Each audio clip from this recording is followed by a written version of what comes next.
promise you, you'll get to know his voice. You'll know his voice. You'll know his voice. I believe that we sometimes convince ourselves that God is talking to us or is not talking to us based on our own fears and our own will. Okay? Let's write this down. 3 voices. There's at least 3 voices that we hear during the course of our life. 1, God's voice. 2nd, Satan's voice, or we can say the voice of the world, the voice of the enemy, Satan's voice. And 3rd, our own voice. So God's voice, voices that we hear, God's voice, Satan's voice, and our own voice. How do we distinguish between the 3? The key here is an act of distinguishing or discernment. Everybody say discernment. 1 John chapter 4, verse 1. Beloved, do not believe every spirit. Come on, say a good, healthy, hearty amen to that one. Do not believe every spirit, but what? Try. Another translation. Test. Floor's open. How do you... Let's back up.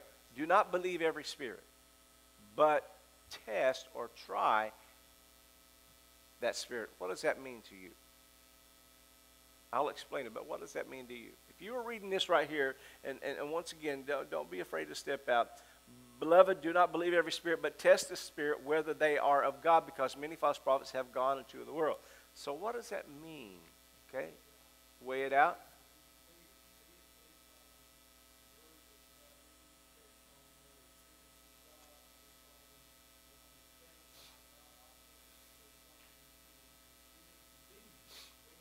I like the analogy. Weigh it out. Test it. I get a word from somebody. You know what I do? If it doesn't bear witness with me, throw it out.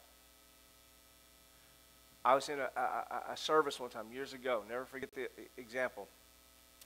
We were visiting, and I went down for prayer for a situation. I honestly can't even remember what the situation was, but this is what I do remember. The guy came up to me, the minister came up to me, he says, "Don't fear." Well, automatically, I'm like, "Oh, well, what am I? Oh my! What? I mean, if a preacher comes and says, 'Don't fear,' automatically, you're like, well, what am I supposed to be fearing about? Because I wasn't fearing before I got up, but now I'm starting to fear a little bit." Hello? Have you ever been in that situation? Don't fear, but you're about to go through something. I'm like, no, hold up, wait a minute, stop. I want the other preacher that I don't want to hear this. But listen, how many knows that when you start hearing something like that, automatically alarms start. Am I the only one like that? Some things start going off in my mind and my spirit. I'm like, whoa, hold up. Because God is not going to bring confusion. I will never come up to you and say, "Don't fear," but you're about to go through a big storm right now. And it's okay. God does not work like that. I don't know what God you're serving, but God does not work like that. And any man, any preacher, any person come to you and say, "Hey, you're about to go through a big storm." Listen, God doesn't give you that kind of speech or that kind of warning